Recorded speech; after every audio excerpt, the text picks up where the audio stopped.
$1.87. That was all Della had. She had saved in pennies for months, bargaining with grocers until she was ashamed.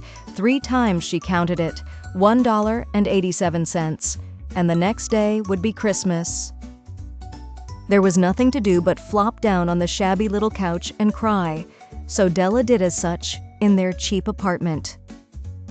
Della lived with her husband, James Dillingham Young, often referred to as Jim. Despite their poverty, they cherished 2 prized possessions. One was Jim's gold watch, a family heirloom. The other was Della's hair. When let down, Della's hair fell about her like a cascade of brown waters, rippling and shining. It was more splendid than any queen's jewels and robes. She stopped crying and moved to the window, gazing out at the gray cat walking on the gray fence in the gray backyard. She needed to find a gift for Jim, something truly worthy, truly rare, something that honored all the treasure he represented to her. Suddenly, she turned and stood in front of the mirror. Her eyes sparkled with an idea. She quickly pulled down her hair, letting it tumble to its full length. For a moment, she hesitated. A single tear fell, but then she breathed deeply. She fastened her hair up again, slipped on her old brown coat, and hurried out the door. She stopped at a sign that read, "Madame Sofroni, Hair Goods." "Will you buy my hair?" Della asked, breathless. The owner, plump and stern, looked at Della's hair. "$20, she replied. "Cut it quick," said Della.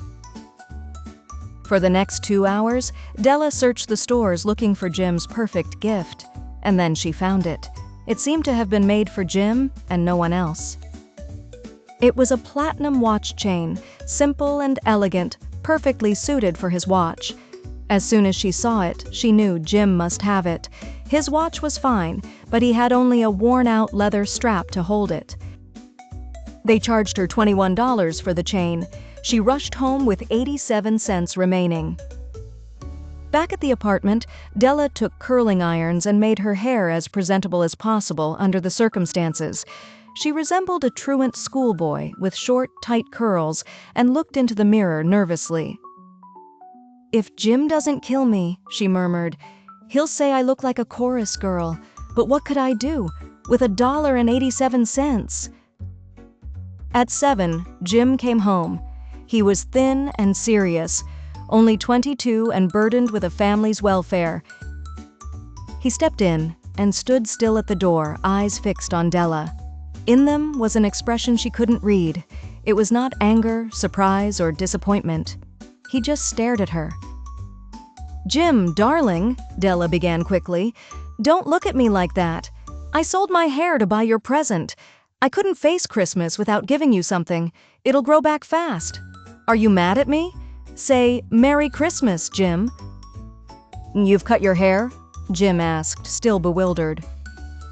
"Cut and sold," Della said, "but I love you no less without my hair." Jim seemed to awaken and embraced Della. He pulled a small package from his coat and tossed it on the table. "Don't misunderstand me, Dell," he said. "No hairstyle could lessen my love, but if you'll open that package, you'll know why I was so taken aback." With trembling fingers, Della tore at the string and paper. A shriek of joy turned into a sob.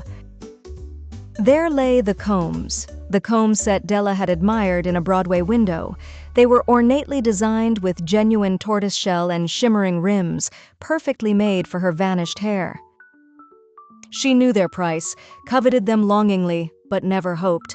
And now they were hers, but the hair they were to adorn was gone. She smiled through tears.